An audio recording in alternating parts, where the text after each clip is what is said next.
All right, we are live. This is the Coast to Coast Combat Hour, first week of June. Ed Carball, as always, here with Matthew Hawkins, who is back from his absence. Welcome back, Matt.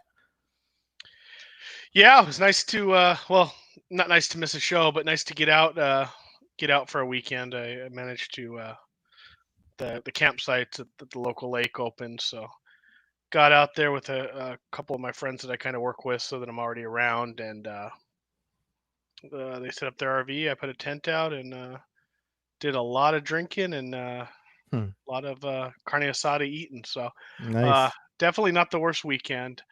Um, but glad to see that you were able to still get a show in last week with a little bit of help.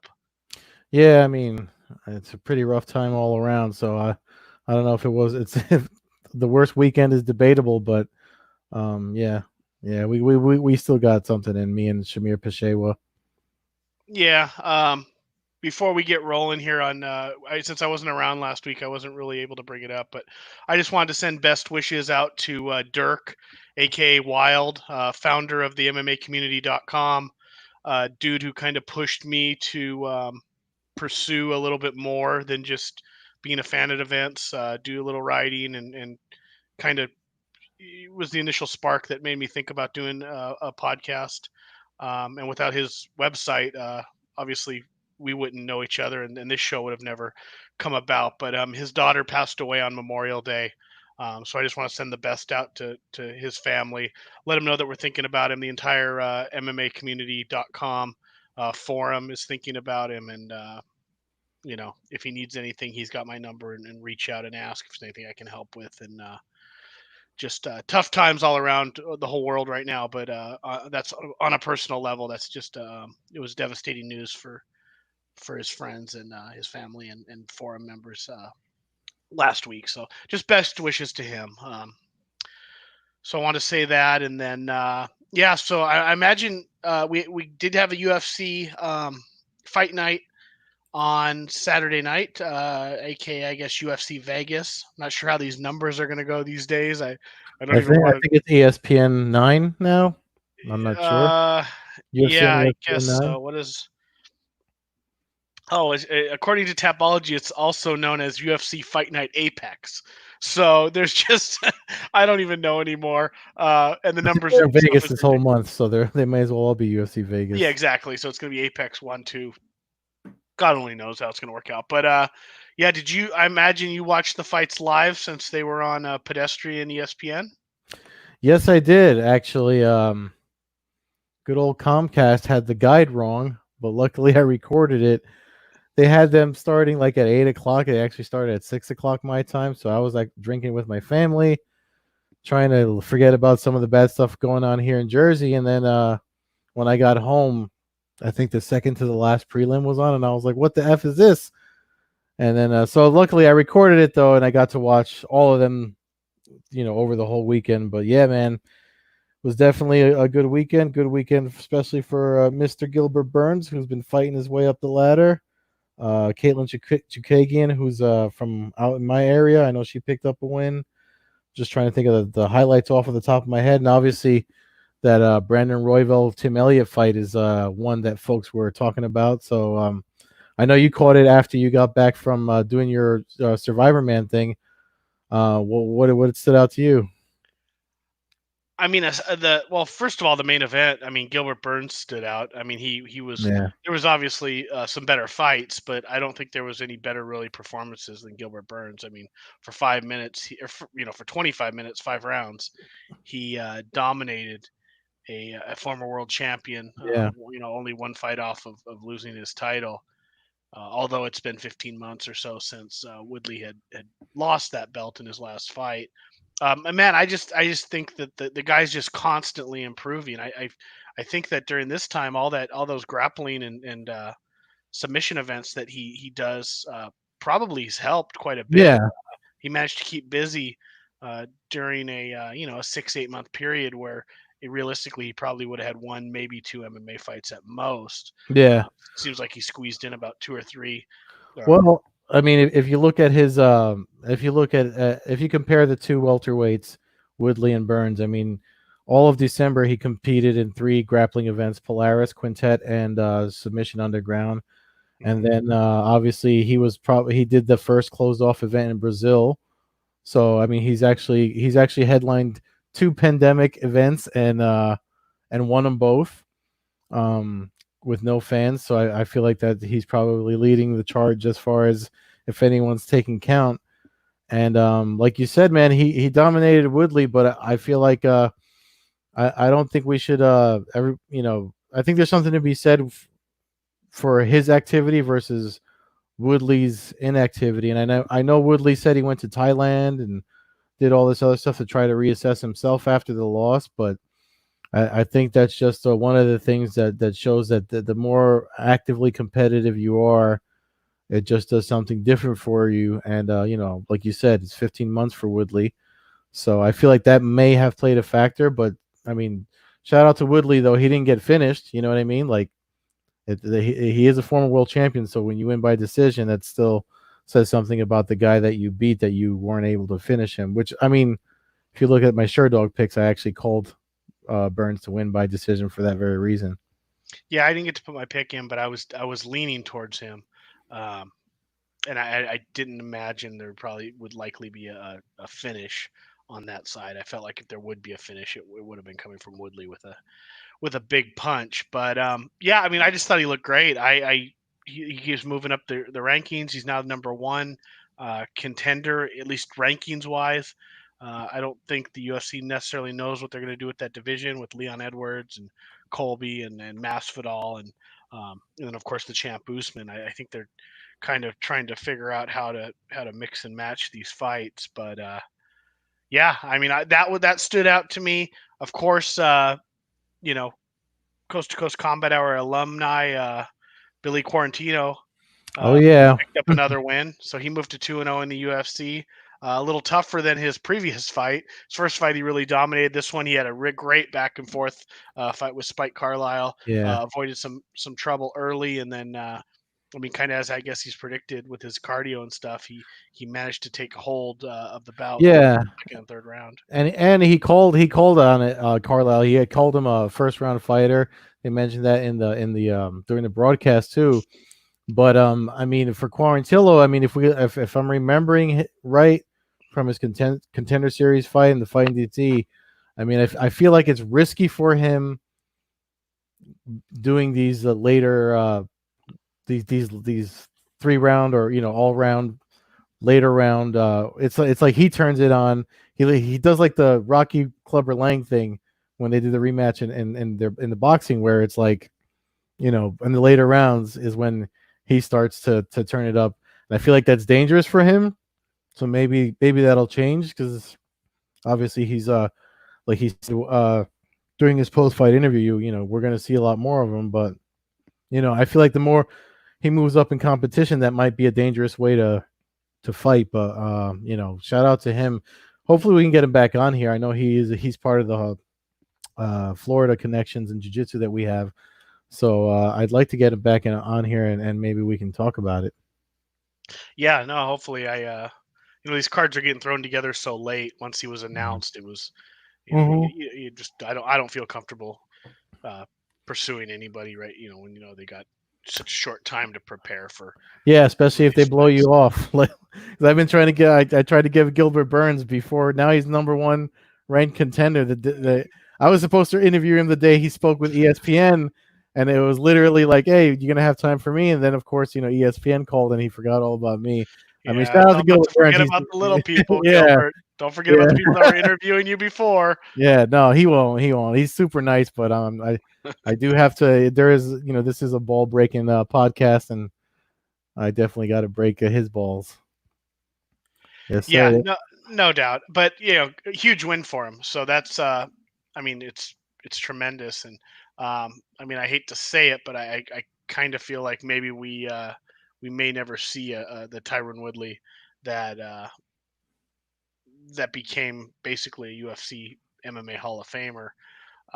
His in the last 10 rounds or so, he seems like he's, I mean, has he, I don't even think he's won a round in the last 10 rounds he's fought. And a lot Yeah.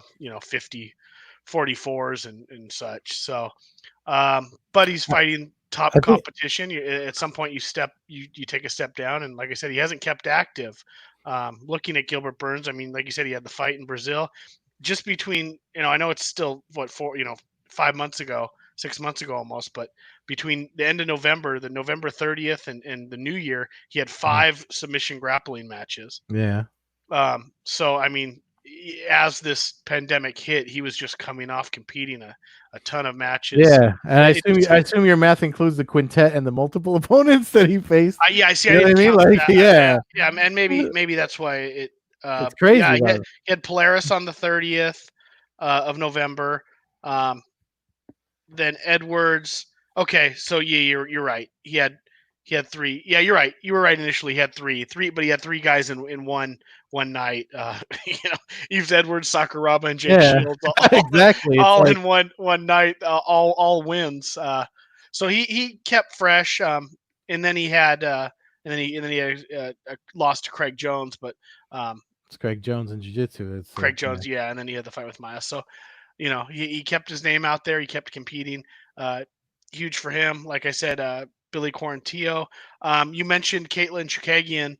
Um, I had you that know, pick all wrong. of all the fights, you can argue almost that might be other than Burns winning, that might be the most important fight for anybody on this card.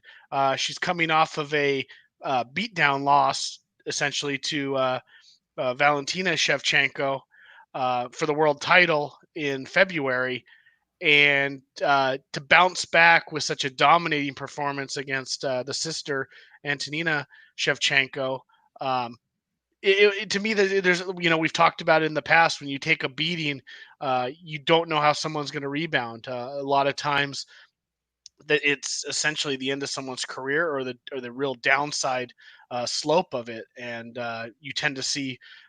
A lot of times, you tend to see fighters go on little losing streaks after taking a bit of a pummeling. So for her to go in and essentially fight a flawless fight Yeah, was big for her. Keeps her up in the rankings, and I mean, I think everybody's been a little bit tough on her because some of her fights are not always the most exciting fights. But this fight, I mean, she fought a perfect fight, um, did a lot of damage, and you know kept it kept it on the ground for most of the time, and did beaten up. Looks like we might have lost Ed, so we'll see what happens there. Um, Mackenzie Dern picked up a victory over Hannah Cyphers. She was having a little bit of trouble early on in the bout, and there's Ed back. I was just mentioning now the Mackenzie Dern fight. She came out, seemed to be having a little bit of trouble with the striking of Cyphers, I felt. Um, and I think that's natural a bit for Dern as she's so one-sided jiu-jitsu. Although against Amanda Cooper, she showed some striking. I think she's going to have issues with the strikers, but she showed once the fight went down to the ground, she quickly executed the first yeah. She leg submission in women's UFC history within seconds, really, of the fight hitting the mat. Yeah, that's definitely one that one of the things about that particular fight was like if you rewatch it, like you said about she's going to have trouble with strikers. Had Hannah Cyphers not tried to engage her on the ground and made her stand up, you could tell things were not going to go her way otherwise. You know what I mean? Um, I don't know why Cyphers or her corner with everyone yelling allowed her to try to do ground and pound or whatever she was trying to do, but as soon as she tried to put pressure against Dern's hips on the ground so she could circle the legs and do ground and pound, she would have been better off walking away and making her engage in stand up. But yeah, I mean, when you that's the whole fighting is a game of chess, and she fell into Dern's game. So shout out to Mackenzie Dern. You mentioned Brandon Royval. He was one of the earlier prelims, third fight of the night. Fought Tim Elliott, former title contender, who had a hell of a bout with Demetrius Johnson after he won the Ultimate Fighter and earned a title shot. Royval picks up the arm triangle choke submission win in the second round in a awesome back and forth fight up until the finish. He picked up the bonus of the night, the extra 50K. So big win for him. Elliott's always game, but getting up there with some losses now, and we'll see. It's you think that the 125-pound weight class gets in trouble, and then they keep adding fights, and Yeah. uh, like I said, I've never been a huge fan of it, but they've put on some of the when there's a good when they put on a good fight, it's a great fight. It's not a it's exciting. So we'll see what happens there on the other end of Yeah, the spectrum. I feel Yeah, go like ahead. Elliot gassed out a little bit in that fight. He was so aggressive early on that you could see him actually working the arm triangle defense before he tapped to it. And even Daniel Cormier had commented, he was like, that was, I think, I'm sorry, it was Michael Bisping that said that was more fatigue than the actual submission. I mean, when you go like that, I mean, I don't care. Obviously the little dudes got better cardio than the bigger dudes when it comes to combat sports, but I'm still a big fan of Tim Elliott, but yeah, Brandon Royval is definitely on my radar now too. Yeah, I agree with that. Yeah, because he did all the right defense, but he only held it for like seconds, and then it was like, okay, I'm exhausted Yeah. and gonna have to move on. In the co-main event on the other side of the spectrum, the heavyweights, Augusto Sakai picks up a split decision over Blagoy Ivanov. Close fight. I'm always an Ivanov fan, but close fight, close decision. Yeah. Can't really complain much. Sakai Well, does move to 15-1 though.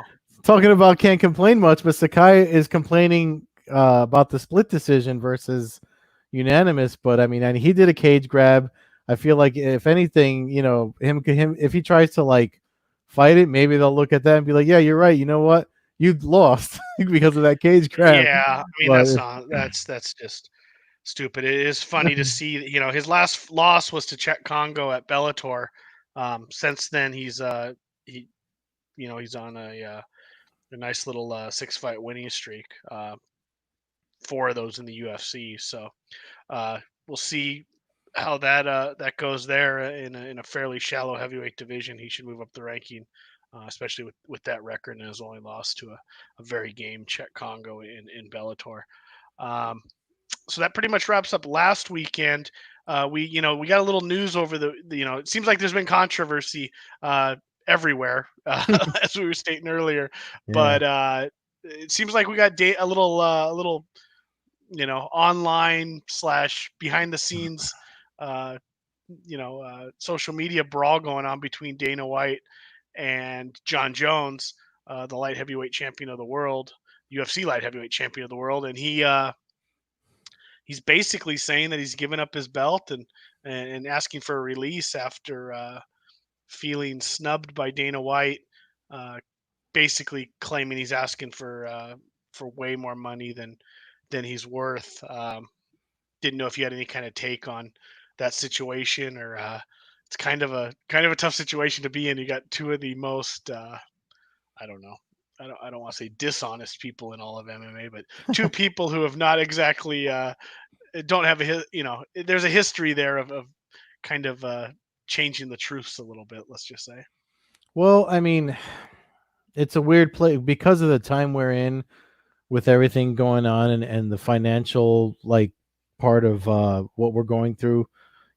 Money's tight all around, and an issue for no matter who you are, rich or poor. Or you looking at the corporations. We've read all the news about Endeavor, the parent company. Dana White's talking about how expensive it is to hold events, and I feel like there's some truth in that because we know those COVID tests aren't cheap, and he's getting, for some reason, he's able to get to hundreds of them for his events when we got to like drive around and sit in the Parkway line here in Jersey to get a test. But yeah, it's so I feel like maybe there's some truth in Jones's demands aren't reasonable in that aspect. And then, but when you look at it, I mean, where Jones is sitting, he can't see that side of the fence, and vice versa. But so I don't know about dishonesty and all that. It's a crazy time. I think logistics is what's making fights happen. I know we're going to look at 250, but Brian Kelleher fought a few weeks ago, and he's on the UFC 250 card. So I feel like logistics makes more sense for fights than booking fights and matchmaking. I think we're going to see that all across the board, even with Bellator and whomever else tries to put on fights. But so maybe logistically that fight doesn't work out. But I mean, who knows? Like you said, my take on it is, you know, it as we're not. It's going to be harder to see the fights we want to see. I'd love to see that fight. I'd also love to see John Jones versus Israel Adesanya, but even he acknowledged that probably wouldn't be happening until 2021 anyway.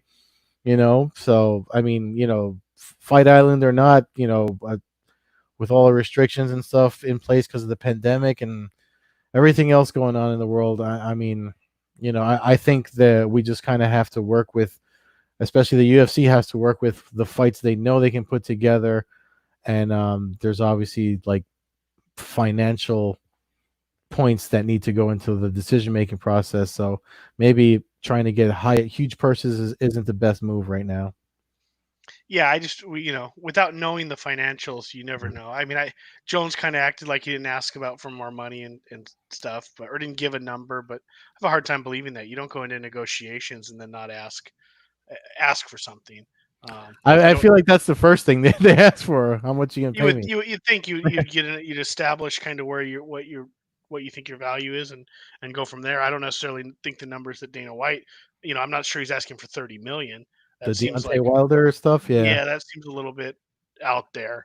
Um, he's worth more than the average champion. He is John Jones, one of the greatest of all time. But without live crowds right now, and it's not like the past where you have the gate crowds. You Hmm. had somewhat, educated guesses on pay-per-view sales and stuff. We've already talked about that a million times. We don't know the actual numbers. It's coming from the Yeah. bosses are telling us what they want to tell us, whether true or not. So, um, imagine, you go to negotiation, you got to be able to see the books and stuff like that. So who knows? I just think it's kind of funny that's the battle right now.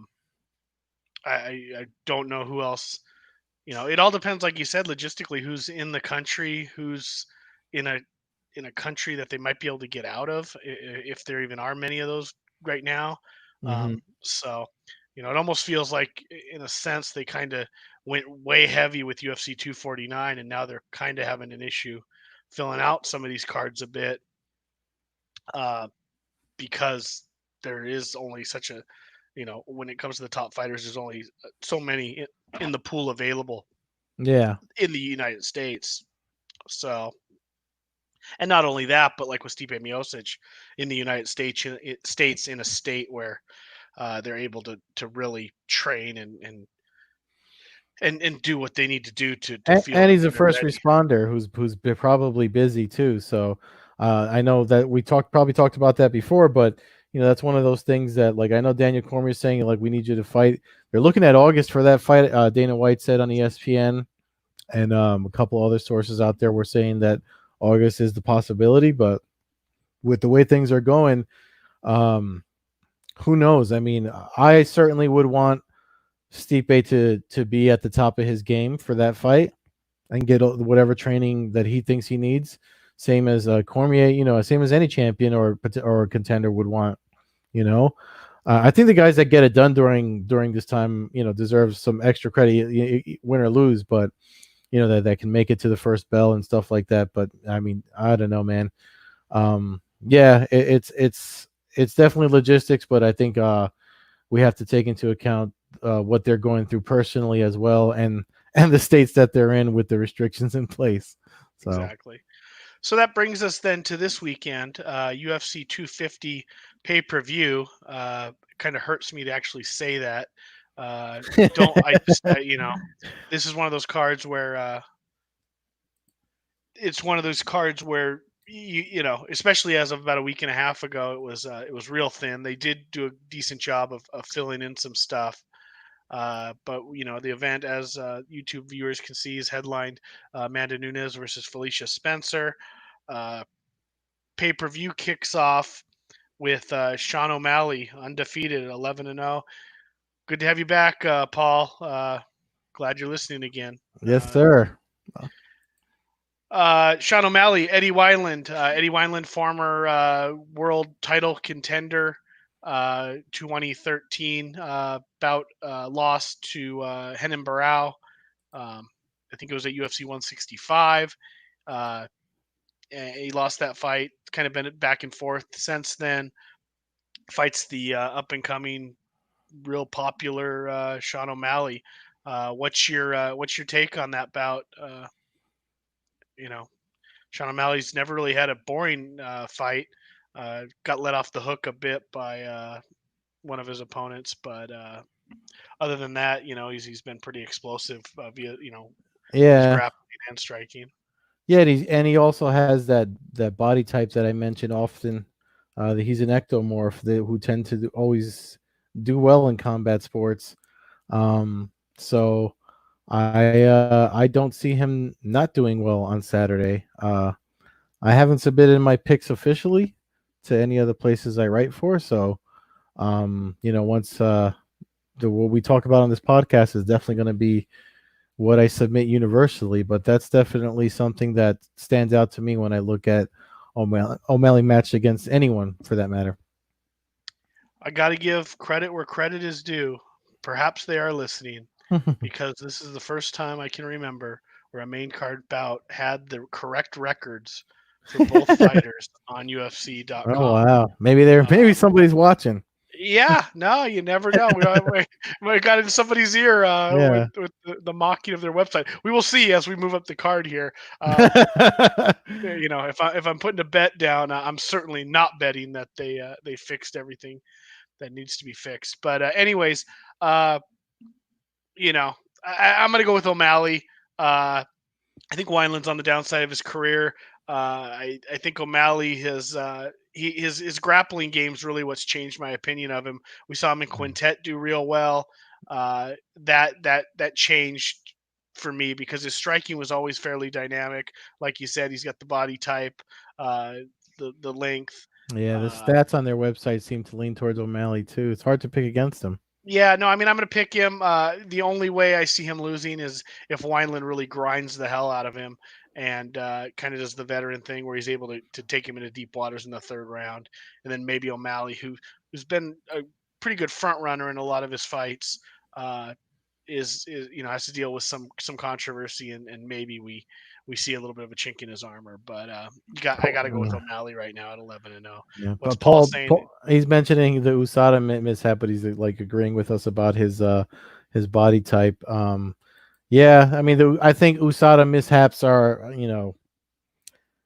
you're talking to guys that watched all the Pride events, so Yeah, there's been so many yeah, false positives and stuff like that, and on top of that, we can have a whole show on it, but I don't think any of that stuff is completely foreign to any fighter necessarily. So hopefully, though, just for the sake of his career, uh, and and uh, and everything else, he gets to move forward and avoids that happening again.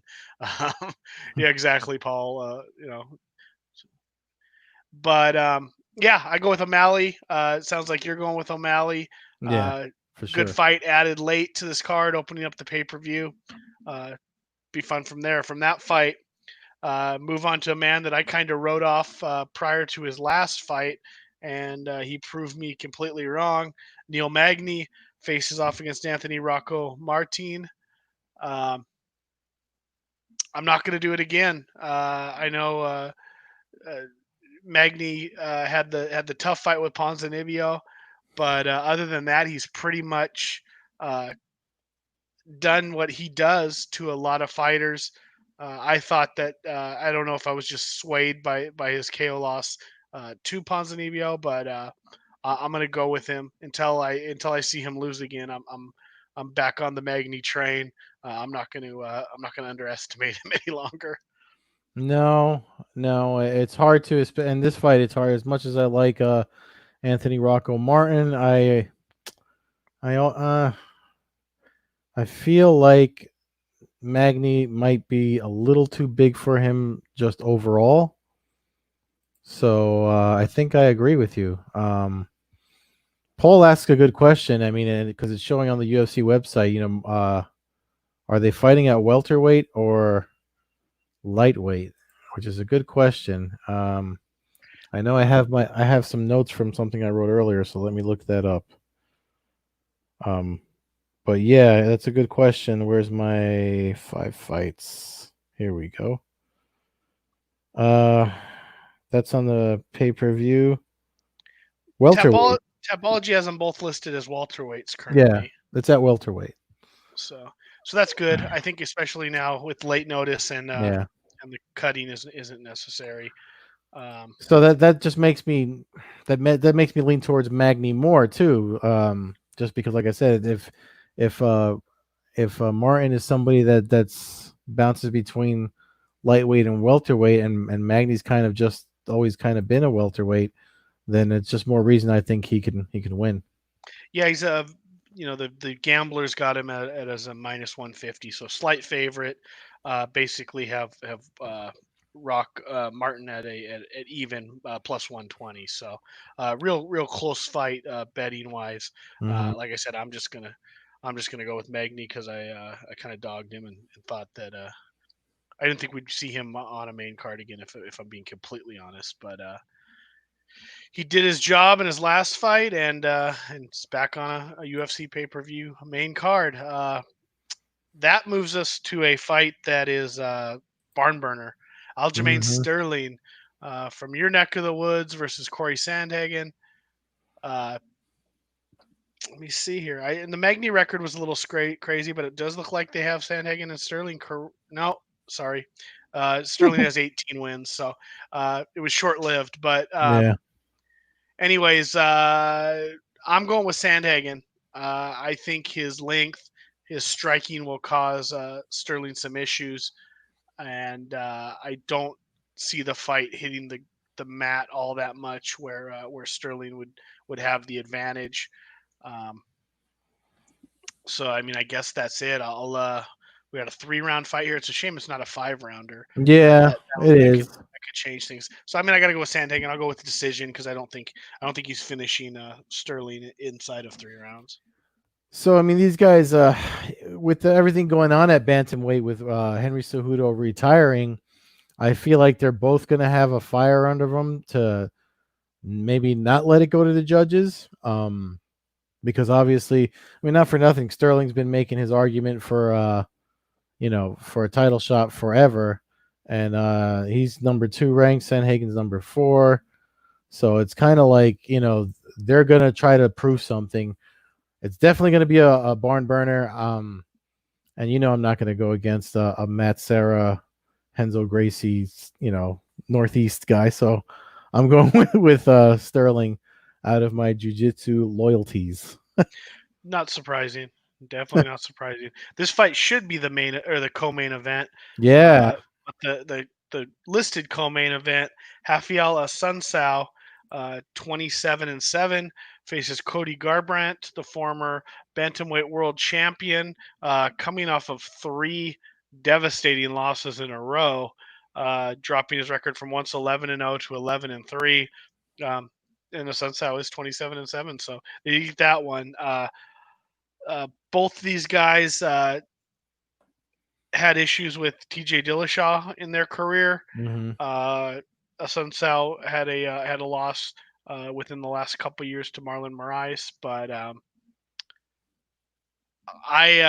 gosh dang, a couple of years ago you would have been crazy to pick against Garbrandt after on his rise and after he won the title from Cruz, but I'm gonna go with the Sunsao. And I say this, but I go with it because of I guess I want to say fight IQ. I got to Mm-hmm. see Cody Garbrandt. I don't think he's going to get knocked out by a Sunsao, but the way he gets hit, I could see him get knocked down and caught in a submission hold. My only question, just before I even get into it, I'm going with Sunsao too, but my only reason is because I don't know. I know he's had some time off, but the losses he got were pretty bad. I don't know. I think fighters carry some damage with them into their next fight. especially when you get finished the way that he had gotten finished before. So that's my concern. We have to see what Cody Garbrandt shows up, but because of what we've seen, it's hard to it's hard not to pick Asunciao in this fight. Yeah, I mean, I'm just going with that. If they both show up at their best potential, I think Garbrandt wins. If they show up at their career best abilities. But with that said, like I said, I'll go with Sun Sao. Brings us to the main event of the evening, a rare uh, featherweight fight in general. Yeah. And this one is Nunez defending the title that she took from Chris Cyborg a while back now. Uh, shoot, seems like forever ago now. I guess it's been almost a year and a half. I think it was late December of 2 years ago. So um, Nunez, Felicia Spencer, Spencer coming off of wins over uh, Megan Anderson. Then from that point, she had a tough decision loss, fought tough against Chris Cyborg, Hmm. and then Her picked up a first win loss. Yeah. over an outmatched opponent prior to earning this shot. Um, 8-1 in her career, only lost to Cyborg is nothing to be ashamed of. With that said, I'm going with Amanda Nunez by boat race. I think it's a slaughter. I think she finishes Spencer Yeah. midway through the second round. Really hard to pick against Felicia Spencer. It looks like Paul's with you too. Uh, but yeah, it's really hard to pick against Amanda Nunez. I'm sorry, really hard to pick against Amanda Nunez because she's beaten everyone there is to beat. She doesn't seem to be slowing down. Defending two titles doesn't seem to be an issue for her. I will say this, uh, when we were talking about Spencer's way into the UFC, she is the Invicta FC former featherweight champion. She was undefeated. She fought her way to that title, won it. Then obviously, that's the feeder league it's a feeder league for the UFC, especially for women. So she came in, like you said, beat the other former Invicta FC champion, Megan Anderson. Then faced Chris Cyborg, and I mean, if your first loss is against Chris Cyborg, that's saying a lot for you as a competitor, especially at featherweight.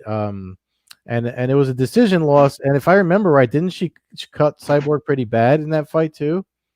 Like it wasn't an Yeah, easy win. You know what I yeah, mean? no, So no, no, no. The fight had its moments, um, but it was short yeah, lived moments while they happened. There was never any yeah. point So I Cyborg mean, slowing anything down. I'm still picking Amanda Nunes because she just seems to be so dominant. But I would not be surprised if this is one of those cards people have been knocking it online that it's not that great or whatever. But usually, you and I both know when we see that type of talk around a card, the card usually winds up being the most talked about card the following week. You know what I mean? So I would not be surprised if an upset happened, especially with the crazy year we're having and everything else going on. In the UFC, they had no flyweight champ, no bantamweight champ. You know what I mean? Like it's just crazy times all over. So I would not be surprised if Spencer pulls it off. But officially, my pick will be Nunez. Yeah, Nunez is a six minus 600, basically a 6-1 Wow. favorite in Vegas or in gamblers, and Spencer is a plus 400. Uh, I might have to put money on Spencer just because. it's one of those things where if the fight if she gets Nunez on her back on the ground, then anything is possible. I just don't think she'll be able to finish her in that position, and I don't think Yeah. she'll be able to put her in that position more than maybe one time if things go her way, and unless she's able to get her back and get some kind of submission or something Hmm. like that. I don't see it, and I think Nunez it manages to do some damage. I mean, it's not the greatest headlining fight of all time, certainly, Hmm. but as Paul said, he's excited for 250.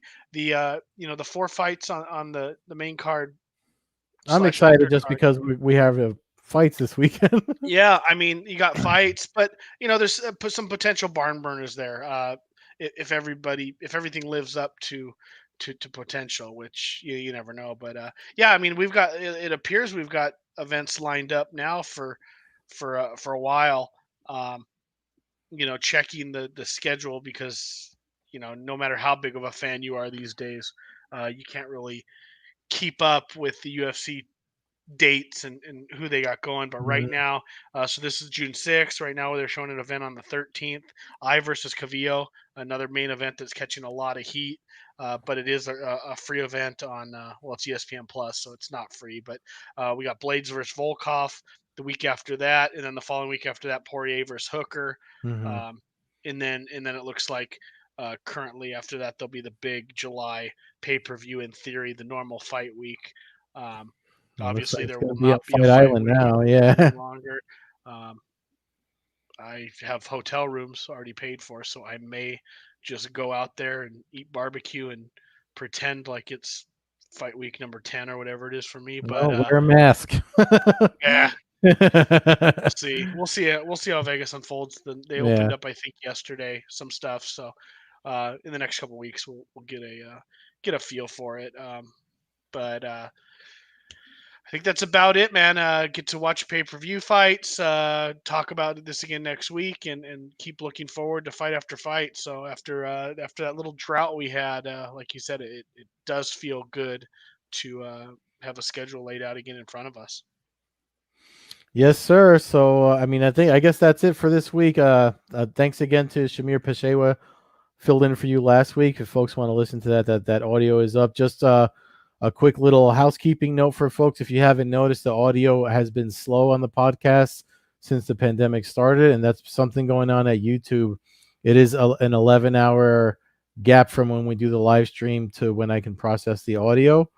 So I'm sorry that not everything hasn't been coming out at the same time like it normally does, but obviously there is some return to normalcy with Matt and I doing our regular Tuesday night show, especially since Matt is not trying to be Bear Grylls anymore. So so we got that, and yeah, man, slow and steady, man. Hopefully we get back to normal. Fans can follow us at Combat Hour on Twitter, Coast to Coast Combat Hour on Instagram. Follow me, Matt Hawkins, at MMA Hawk 21 on Twitter and Instagram. Follow Ed at Carbazol on Twitter, Carbeerzol on Instagram. And you still rolling with your Twitch page? Oh yeah, I forgot to put the banner up. It's Old Head Carb. I'll probably be on Twitch after this since I can't do the audio yet. But There it yeah, is. So check out Old Head Carb on Twitch following this show. Thanks for listening, and talk to you again next week, Ed. peace.